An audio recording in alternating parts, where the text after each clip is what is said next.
Ayan, hello mga kaayos. Kasama natin si Sir Andrew E. Ayan, Sir Andrew E, kumusta naman po experience sa All Out Sundays? Oh, before I do that, thank you very much, Alan, for having me in your show. And at the same time, I really do appreciate the group.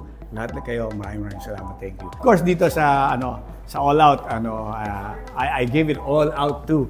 Nag-enjoy ako and like yung energy ninyo, hindi matatawaran, second to none, and at the same time yung crowd ninyo napakasaya, lalo't-lalo na nanggagaling ang energy nila sa inyo mga host. Kaya yun, I really I guarantee you na nag-enjoy ako. Talagang nakita natin, pati ako napapasigaw talaga ako eh.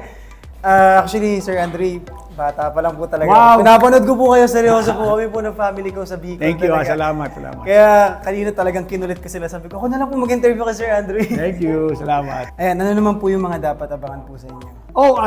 Number one would be, of course, a new song before the year ends. That's one. And at the same time, a brand new movie starring Andrew E, ang inyong lingkod. And of course, I also produced it coming this July.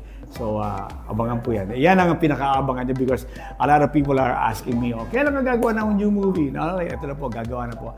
This coming 2025 July, summer. Yan, Sir Andre, maraming salamat po. Salamat din. Talaga na-stars ako. Napapatitig na lang ako eh. Ayun, magayon. Mga maurag. Mga kaibigan, continue appreciating them dahil they're giving a lot of good entertainment just for you. And ito po, mga kaibigan, December 11, all roads will lead to the new frontier, mga kaibigan, for the Andrew E. One Time for Your Mind major concert, mga kaibigan. And of course, definitely, it is brought to you by Ticket One and of course, www.ticket.net.ph.com.ph. Mga kaibigan, abangan niyo po, nandun na po, choice of seats, and of course, sa lahat, nandun ang info. Thank you.